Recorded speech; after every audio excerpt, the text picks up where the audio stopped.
Hey, how you doing, guys? Keith K.O. Belvin here. Pray everything is well with you. So, what you're about to watch is I was invited to be one of the presenters for African American History Month celebration, and it was an international presentation, meaning there were people on the call from London, Wales, and the United States. And I wasn't allowed to videotape the actual presentation because of privacy issues. So I was able to videotape. Well, you'll see me having the conversation, but you'll hear some of the questions from those that were involved. And it was trying to deal with crisis in the workplace. Basically, the theme was a pandemic within a pandemic, speaking to people of color from across the pond over in Europe and here in the United States. So take your time, enjoy it, and please leave your thoughts at the end as well as share it if you enjoy it. Take care, and here we go.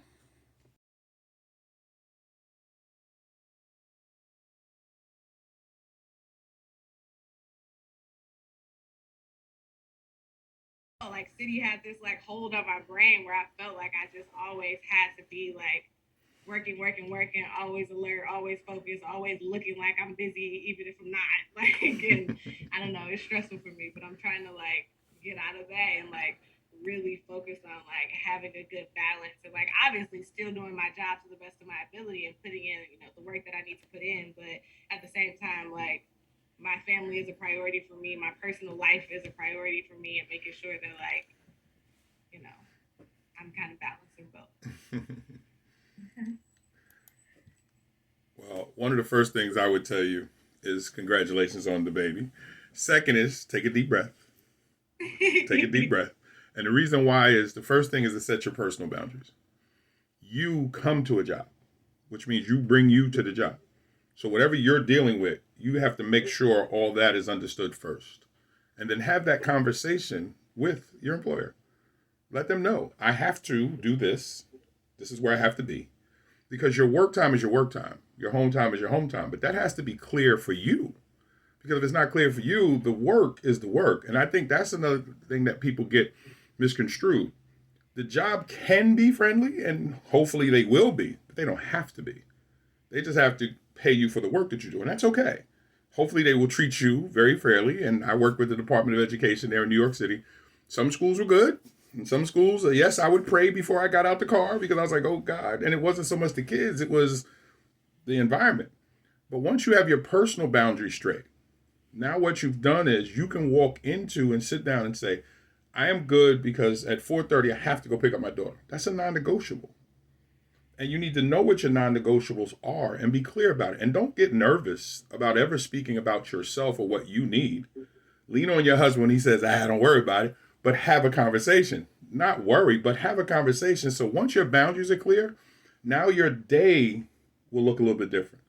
Now you can structure your day. You'll know as you're getting close to the time that you're supposed to get off, so you don't have to worry about home. You have a phone. If something happens, somebody would call you. So once your boundaries are straight, now you can start to organize your day. And do not forget the use of your calendar on your phone. Your phone is not just for getting on the internet and playing on Facebook. It is actually designed that you can set up your phone to alert you to certain things. Go take a break. I actually have naps on my calendar. Not that I'm that old. Don't let the gray fool you. But the reason why I put naps is because sometimes I forget to go take a break. So my phone alerts me, you should go take a nap. Now, do I always? No. But it lets me know that this is the time that I scheduled for that. The more organized you are in that capacity, the less stress that you have, the more clarity that you gain. And the easier now it is for you to decide what really is the problem. And the last thing, as for the last job, you left that. Don't even think about it. Don't give it life. Don't breathe life into something that's already behind you. A lot of times in my counseling sessions, I'll tell clients, we're going to go back in the past to get the information, not the emotion. You've brought the emotion forward, so you're still being affected by something that's actually already dead. You're not there. You're loving the new job while still being beat up by the old one. Why? It has no bearing. Your checks don't even say that name no more. So you're good. Let that go. Focus on what's right in front of you. Balance that out, and you'll start to see that everything will start to calm down and make more sense. I hope that helps. Thank you. It did. Thank you. You're welcome. Another thing I would just piggyback on that is I think I also hear you saying that in this space, you don't know that you are safe to make that boundary. Great And point. so, speaking to Keith's points, embracing that safety first, right? Sometimes we get into a spot where we don't step up for ourselves at the beginning, and a woman, brand new baby, the expectation of the management is that, oh, she's going to be homesick, the baby's going to be out, I'm not going to be present all the time. And so, just waging that belief at the beginning is important, right? So when you're going in and setting your boundaries and saying, you know what, I'm leaving at 4:30, and you can choose to say, because I have to pick my child up or not, that's your choice, but to not disempower your conversation with them. Give yourself some power in that system from the very beginning. It'll help you feel better as well. Because you're like you're taking your life back. Yeah. Thank you. You I have a question. Hi, Keith and Felicia. My name's Danielle, and I'm based in the London office of Euromoney. So my question is regarding the feeling I have sometimes when I'm in a team. So in my team, I'm the only in the majority of teams I've been in at Euromoney, I've been the only black woman. And I guess at times I've struggled with feeling that my contributions aren't being heard, or maybe that I'll have a counterpart who's have a colleague who's white and maybe will say something similar along the lines of things that something that I've said, and it's kind of been immediately received receptive. People have just been receptive to that like quicker than perhaps maybe when I've said the exact same thing. And a part of me doesn't want to kind of bring race into it and think, oh, okay, why is it that when I say it, no one seems to um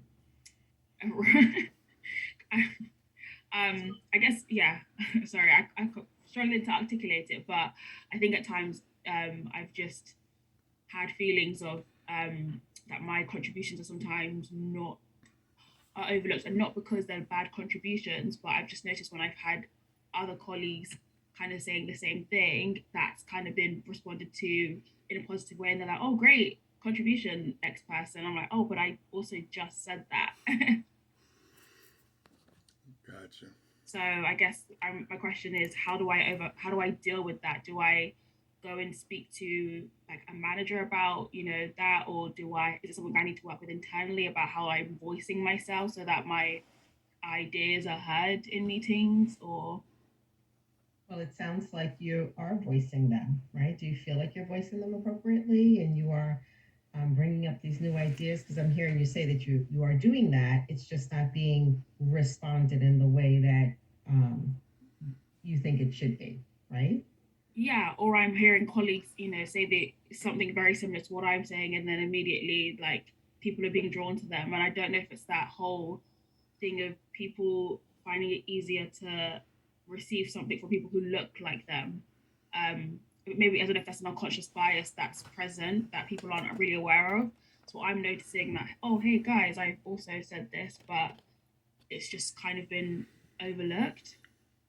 It sounds like you're definitely describing implicit bias, right? So implicit bias means that someone's not purposefully saying that, oh, we're not listening to you, but their actions show that they really are listening to the greater majority, right? And so you are describing that, and you're also, describing that, like subtle prejudice that we often call in the workplace microaggressions, right? And Mm. if you are able and comfortable to start bringing that into the forefront, lots of folks don't know that they're doing it, but it is a gentle place you have to go. It's got to have a soft place to land, and you have to decide which part that you want to play in that. Right. So barreling into your bosses and barreling into the masses that be may not necessarily be the optimal experience. However, empowering yourself to have conversation and language around what you're saying and what you're seeing, and Mm. educating people about their own microaggressions, right? Educating people about their own implicit biasness, because folks don't often know, right? And we all here have a bias. Everybody who went through 9/11 who didn't want to get on a plane with someone who didn't look like the person said, Mm. I'm not, because they're a terrorist. Hmm. And everyone who says they've never done it, they have. because we all do. You know, you get into the car and you glance over, you see the elderly lady with the gray hair, and you try to get in front of them and away from them because they obviously can't drive, right? Or they're older. And so those are the biases that I'm talking about. What you're verbalizing is you're not being heard and you're having great ideas. So being able to step out there and say, I have this great idea. And in a forum and a platform that takes away their desire and their availability to give you that level of non-recognition is probably the best way to say it. Yeah, exactly. Also, I would add, and at least that was fantastic, because you also have to pick your battles. Some hills you don't want to die on just because of ego, because the group setting might be the perfect place to be petty. And yes, you may go, I just said that. No. Here's the thing. Find an ally. And what I mean by that is you just said others are saying the same thing. There's your ticket.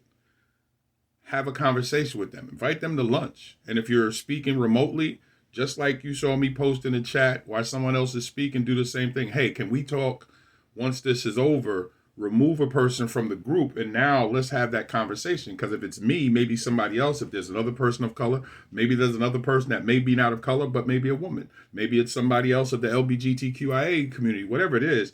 If this is going on and you can have an ally to have that conversation, now you have something that you could actually present to management. But again, you got to be very careful at how you present it, because what you also have to ask yourself is, what have you lost? Was the idea taken and somebody ran with it and they got paid? Now you lost money. Did you lose prestige? Did you lose something? If you didn't lose nothing but just, I didn't get acknowledged. All right, I'm going to sit here and relax because I just said that. But what you have to be careful of in being quiet, that people tend to overlook you because you're allowing them. So one of the things that I like to do, and it's a little petty, I will say, that was a great idea that you just had, Felicia. I should have thought about that myself. Anyway, that's just me, because I just said that. But I use humor as an opportunity to be a little petty. I did it when I was in the classroom. I did it when I was dealing with parents that would come up to the school. But in a corporate setting where you have to be careful, is not everybody takes humor the right way. Not everybody takes correction the right way. And as a subordinate to a supervisor, you have to be careful, because the supervisor may be in the middle of something that they can't control, which means they see it but can't say anything. Because the thing that you got to understand is there's different meetings held at different levels.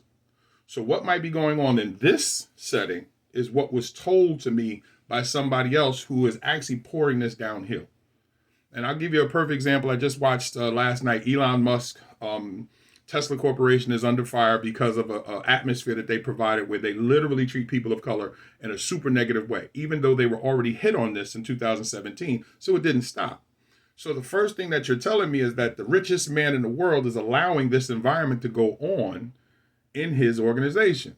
Well, that should already signal to you that some of the under managers may not be able to change the environment.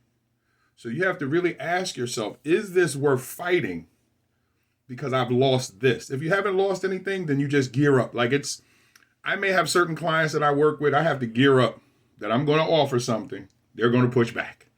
They're going to offer something. I'm going to push back. But at some point, I'm going to say, I'm losing time because they're not trying to heal themselves. So I will then step away.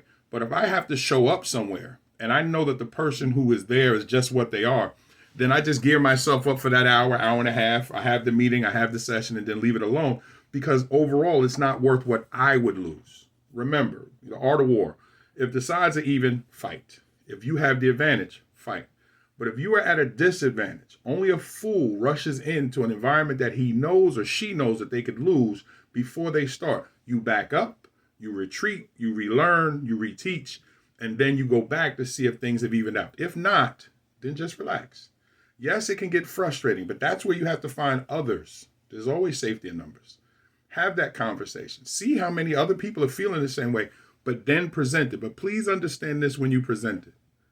Not everybody is going to take it in a positive way, because like Felicia said, they may not even realize that this bias is seeping through what they do, and they may get offended, and y'all can rock out with me if y'all disagree, but trust me, you will. How many times have we said something, the person becomes the victim? Yeah. How many times have you presented something, supervisor, co-worker, you presented something they did wrong, and they become the victim? Now, I'm not going to attach color to that, but we have seen that in certain persuasions where you present your disagreement and somehow they became the victim.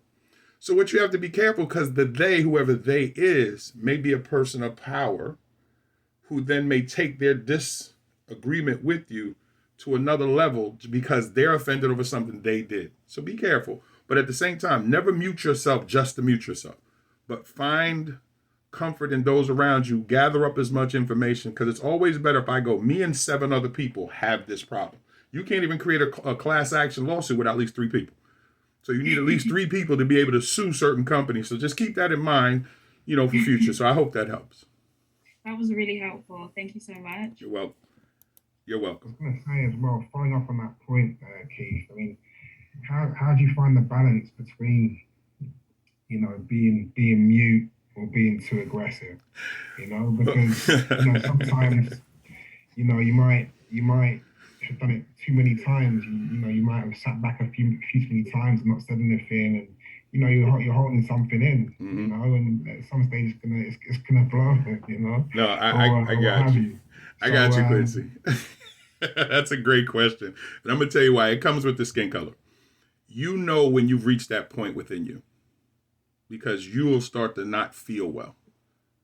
See, the key with this is, and as professional therapists, as Felicia and I are, when what you're dealing with is starting to bother you badly, that's the first signal. When you're taking it home and it's not releasing when you leave work, that's a problem. When you're taking it out on your children, your significant other, that's a problem.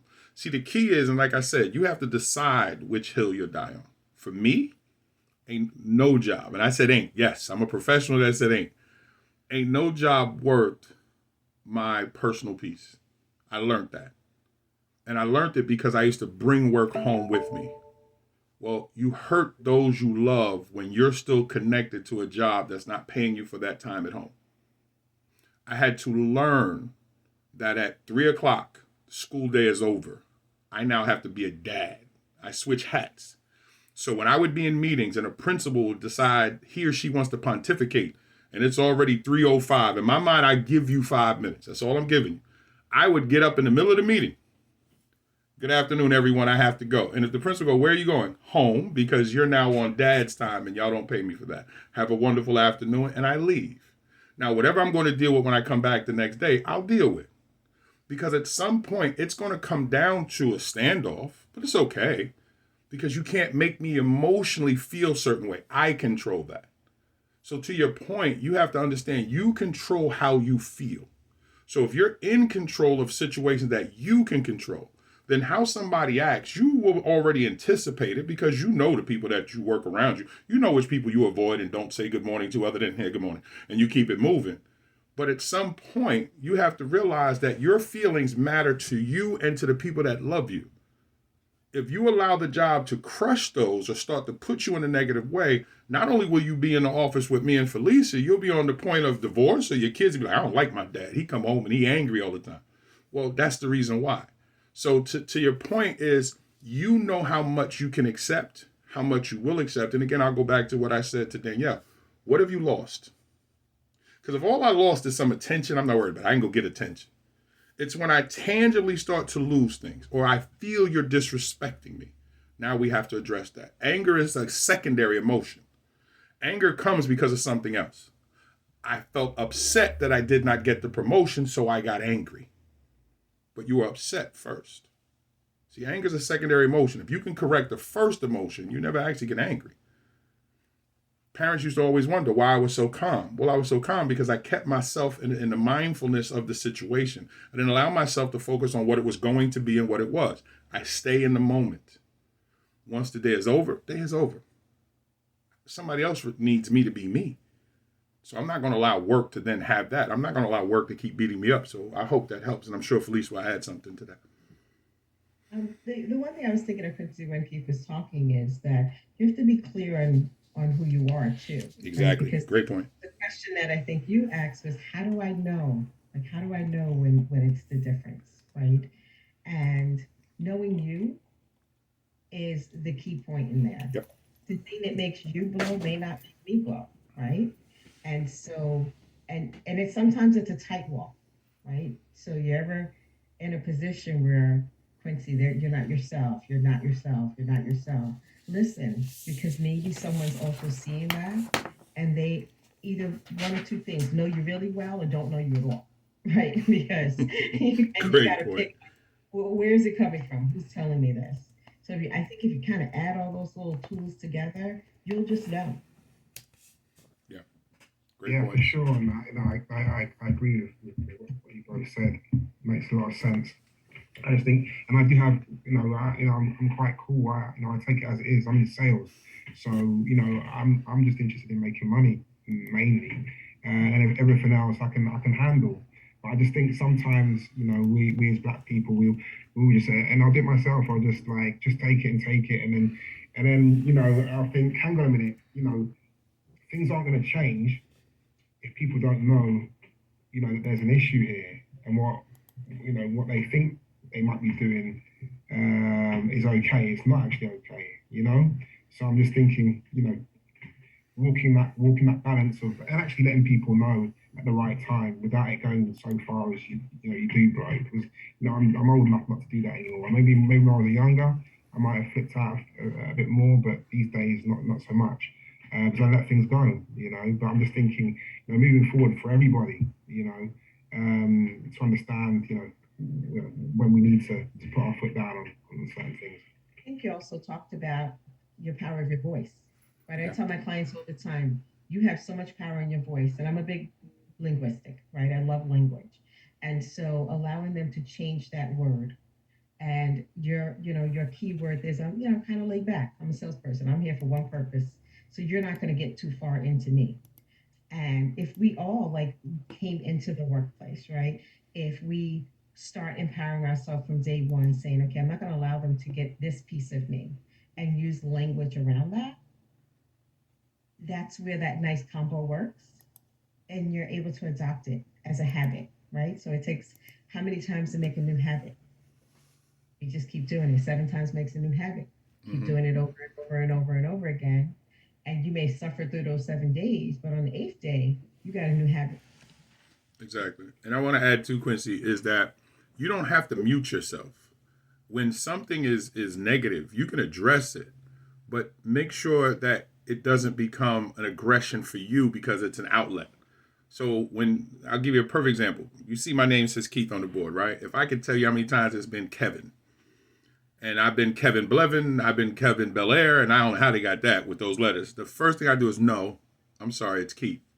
Or I'll get a call and they say, Kevin, no, it's Keith. And the reason why I correct them is because to me, it's disrespectful to my mother if I allow you to call me by a different name. Now, there's deeper reasons that I don't need to go into. As we know, our names are major to us in terms of that being lost. So I don't need to give them the whole history lesson or throw on my kufi and now just throw my fist up roaming through the office. We're not doing that. But I corrected at the very beginning because here's the first thing that I've done. I stopped you from doing something that was wrong, corrected you, most time in a pleasant way. If you have any type of intelligence, you're going to realize you won't make that mistake again. Now, my size has a lot to do with it. I'm a big guy. So when I put the Barry White on and the deeper voice comes in, it's now, okay, it's authoritative in some ways. But the key is, whether it's male or female, the instant correction to something that you say is wrong and then the explanation, if needed. Always have the explanation on deck if needed. Most people will say, I'm sorry because you've already expressed I did not like what you said in the way that you offered it. And the key is don't match aggression with aggression. See, you don't bring gas to a fire. So when they come with the fire and I calm it down, it's on you if you want to try to start that back up, but you're not muted. Because if you mute yourself, you've absorbed that negative energy. Now it's in you. Where's it going to go? Because remember, energy doesn't just break apart, it goes other places. You don't take someone else's negative energy because that's that line. When you go, how do we toe that line? That's because you're trying to balance sometimes the other aggressions or negativity from somebody else. You don't have to. Speak to it, let it go. And like you said, if you're about your paper, then go right back to what you're about. If it's continuous, meaning that now somebody has blown past the stop sign that you put there, now we have to have a conversation because I've told you what's incorrect. You seem to ignore that. Now we have to escalate, which is something that we all see when you watch any videos. We ask ourselves, how come officers don't de-escalate situations when they continue to escalate? Well, that's the ongoing issue because the de-escalation is the key. So however you de-escalate someone else when they're wrong to you will help you to be calm because now it'll make sense to you. Well, this person ain't trying to listen to me. Okay, thank you. Because now I know I got to go somewhere else. Why am I going to continue to talk with somebody who's not listening to me? So that's the key for yourself. Don't hold that in. You don't even have to debate that. Once you offered it and you speak your truth, what am I talking about? Like I write letters. When people talk to me from that, thank you, ma'am. Can I get your email address? Or are you the person I would talk to if I write a complaint? No, you would talk to. Okay, thank you. Why am I going to talk to them? They've already told me. Now I go ahead and write a very detailed email. I complain a lot, just not verbally. Words mean nothing to people who are not listening. Like Felicia, I love to hear people talk, but not if you're not listening to me. But do you understand what a detailed email will do with the right CC? Because here's what most people forget. It's the blind copy monster that causes people to panic. You send an email, they don't know who else saw that. They don't know who else is on this string. You know how many principals talked a whole lot, and then when they would get something back from the union because I sent a whole detailed email, oh, their whole expression is different. Oh, wait a minute, it wasn't that in the hallway? Yeah, because now you don't know what eyes is on it. So there's other avenues once you decide to go there, but you still don't have to hold on to anything negative, bro. That keeps you calm all the way around. You do that, and you'll find that, one, there's no reason to allow your pressure to go up at all. That's brilliant, guys. Thanks for your. No, thank you for asking. Anybody else? Come on to the dance floor. Stop playing. Come on, let's go. I'll